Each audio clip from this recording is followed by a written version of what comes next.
سن لیجئے، ایک شخص کے دل میں خیال آیا کہ کیوں نہ ہم اپنے گھر میں برکت کے لیے کسی عالم دین کو دعوت دے کے بلائیں، کسی اللہ والے کو دعوت دے کے بلائیں۔ اس کے زمانے میں ایک بہت بڑے اللہ والے، اللہ کے ولی تھے، اللہ کا ولی تھے۔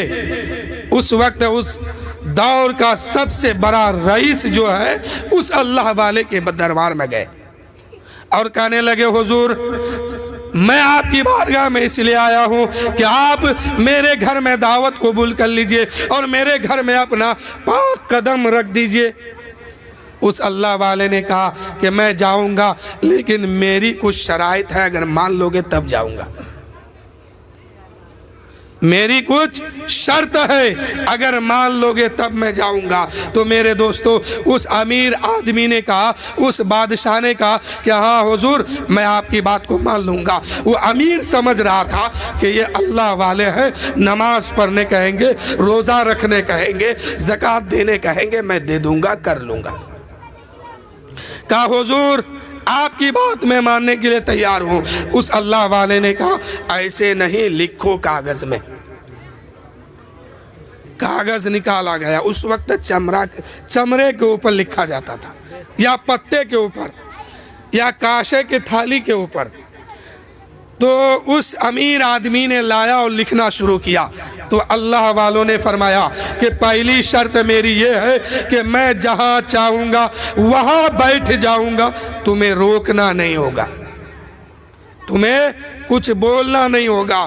اس امیر آدمی نے کہا یہ اللہ والے ہے، غریب آدمی ہے، زندگی بھر اپنے جھوپڑی میں ہے، مٹی کے اوپر بیٹھتے ہیں، یہ سوچتے ہوں گے کہ میرے محل میں بیٹھیں گے، میری کرسی پر بیٹھیں گے، میرے بچھونے پہ بیٹھیں گے، میرے گدے پہ بیٹھیں گے۔ اس امیر آدمی نے کہا ہاں میرے آقا، میں آپ کی بات قبول کرتا ہوں اور لکھ بھی لیتا ہوں، جہاں آپ چاہیں گے وہیں بیٹھ جائیں گے، میں روکوں گا بھی نہیں، ٹوکوں گا بھی نہیں۔ اس نے کہا اللہ والوں نے فرمایا کہ دوسری بات یہ ہے، دوسری شرط یہ ہے کہ میں جو چاہوں گا وہ کھاؤں گا۔ بس مختصر کہ جو چاہوں گا وہی کھاؤں گا۔ اس امیر آدمی نے کہا یہ غریب آدمی ہے، کبھی اچھا کھانا نہیں کھایا ہوگا، اس کو میں عمدہ کھانا کھلاؤں گا، روٹی گوشت مرغا سب کھلاؤں گا، اچھا اچھا کھانا کھلاؤں گا۔ اس نے کہا حضور یہ بھی مجھے منظور ہے۔ کہا لکھ لو۔ اس کو بھی لکھ لیا گیا۔ اس کے بعد وہ اللہ والے فرماتے ہیں کہ میری تیسری شرط یہ ہے، تیسری بات یہ ہے کہ جو میں کروں گا وہ تمہیں کرنا ہوگا، جو میں کروں گا تمہیں کرنا ہوگا۔ اس امیر آدمی نے کہا یہ اللہ والے ہیں، یہ عالم دین ہے، یہ حافظ قرآن ہے، یہ اللہ والے ہیں، رب کی بارگاہ میں سر کو سجدے میں رکھنے والے ہیں، مجھے بھی نماز پڑھنے کہیں گے، روزہ رکھنے کہیں گے، زکوٰۃ دینے کہیں گے، میں بھی دے لوں گا، کر لوں گا۔ اس نے کہا حضور مجھے منظور ہے۔ اللہ والے نے فرمایا پھر تاریخ مقرر کرو، تاریخ بتاؤ۔ اس نے کہا حضور کل فلاں ٹائم آپ کی دعوت میرے گھر میں ہے۔ اس اللہ والے نے قبول فرمایا۔ اب امیر شخص اپنا گھر جاتا ہے، اپنے گھر والوں سے کہتا ہے، نوکر چاکر سے کہتا ہے، محلے کے لوگوں سے کہتا ہے، اے لوگوں میرے گھر کو سوار دو، میرے گلی کو سجا دو، میرے کوچے کو سجا دو، میرے محل کو سجا دو۔ اللہ والے آنے والے ہیں، عالم دین آنے والے ہیں، اللہ کا محبوب بندہ آنے والے ہیں۔ جب وہ دن آیا، جب وہ گھڑی آئی، امیر شخص نے کہا اے لوگوں وہ اللہ والے آ رہے ہیں، دروازہ کھول دو، وہ اللہ کا محبوب بندہ ہے، عالم دین ہے، حافظ قرآن ہے، امام ہے، رب سے محبت کرنے والا ہے، اس کے لیے دروازہ کھول دو۔ دروازہ کھولا گیا ہے، یہ اللہ والے قدم اٹھاتے ہیں، اس دروازے کے اندر قدم رکھتے ہیں، اور دروازے کے اندر قدم رکھنا ہی تھا کہ وہیں پہ بیٹھ جاتے ہیں۔ امیر شخص حیران ہو گیا، پریشان ہو گیا کہ یا اللہ یہ کیا ہو گیا، میں تو سمجھ رہا تھا یہ اللہ والے ہیں، یہ عالم دین ہے، میرے کرسی پر یہ بیٹھیں گے، میرے گدے پہ بیٹھیں گے، میرے محل میں بیٹھیں گے، میرے صوفہ میں بیٹھیں گے، لیکن صوفہ تو دھری کی دھری رہ گئی، کرسی جیسی کی تیسی رہ گئی، میرا گدا جیسے کا تیسے رہ گیا، محل بھی ویسے رہ گیا۔ یا اللہ والے اس جگہ بیٹھے ہیں جہاں نوکر بھی بیٹھنا گوارا نہیں کرتا، لیکن کہے تو کیا، کاغذ میں لکھا جا چکا ہے کہ کچھ کہنا نہیں ہے۔ اب وہ امیر آدمی کہتے ہیں اے لوگو سنو، یہ عالم دین ہے، یہ عالم باعمل ہے، یہ اللہ والے ہیں، حافظ قرآن ہے، یہ اللہ سے ڈرنے والے ہیں، نمازی ہے، حاجی ہے، غازی ہے، یہ جو کھائیں گے اسے پیش کر دینا، اگر مرغا مانگے دے دینا، بریانی مانگے دے دینا، روٹی مانگے دے دینا، پلاؤ مانگے دے دینا، جو یہ مانگیں گے حاضر کر دینا۔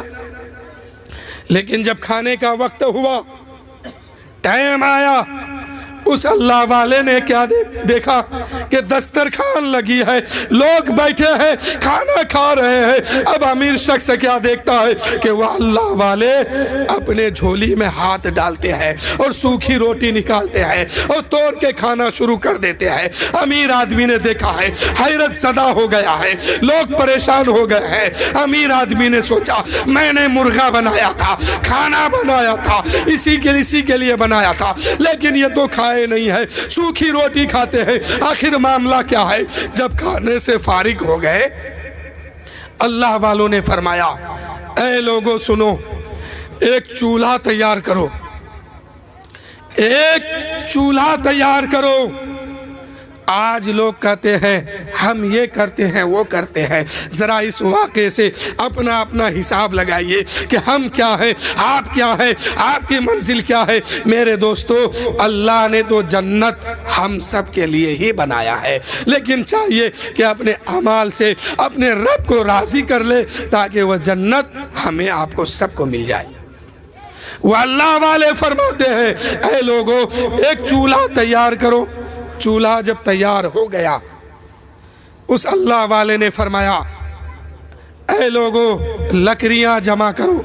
لکڑیاں جمع ہو گئی، اللہ والوں نے فرمایا اے لوگو اس کو چولہا کے اندر ڈال دو اور آگ سلکاؤ، آگ لگا دو اس میں۔ آگ جب لگ گئی ہے، آگ جب جل گئی ہے، اللہ والوں نے فرمایا ایک کڑھائی منگاؤ۔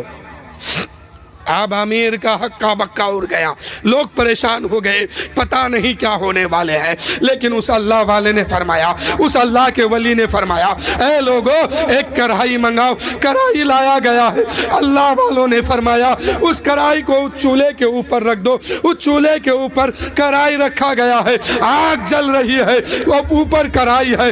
کڑھائی جب آگ کے شعلوں سے لال سرخ ہو جاتا ہے، اللہ والوں نے کیا کیا، اپنے پیر سے جوتی نکالتے ہیں اور خالی پیر اس کڑھائی کے اوپر کھڑے ہو جاتے ہیں اور ارشاد فرماتے ہیں اے امیر لوگوں سنو، آج میں نے صبح سے شام تک کیا کیا ہے اس کا میں حساب دیتا ہوں، اس کا میں حساب سناتا ہوں۔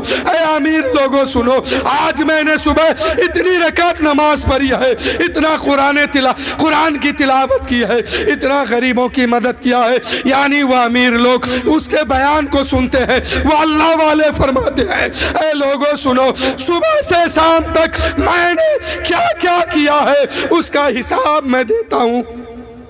جب وہ اللہ والے صبح سے شام تک کی گرم کڑائی کے اوپر چڑھ کے حساب دے دیتے ہیں، نیچے اترتے ہیں اور ارشاد فرماتے ہیں اے امیر لوگو اب تم بھی اس کڑائی کے اوپر آؤ، اس لیے کہ تم نے کہا تھا کہ جو میں کروں گا وہ تم کرو گے، وہ لکھا جا چکا ہے، اس لیے تم کو بھی اس کے اوپر آنا ہوگا، خالی پیر چلنا ہوگا، اس کڑائی کے اوپر حساب دینا ہوگا۔ اللہ نے تمہیں دولت دیا ہے، پتہ نہیں غریبوں میں خرچ کیے ہو کہ نہیں، اللہ نے تمہیں زندگی دی ہے، پتہ نہیں فجر کی نماز ادا کیے ہو کہ نہیں، اللہ نے تمہیں زبان دی ہے، پتہ نہیں رب کی تعریف اور حمد و ثنا کیے ہو کہ نہیں، اس کڑائی کے اوپر آ کے حساب دے دو۔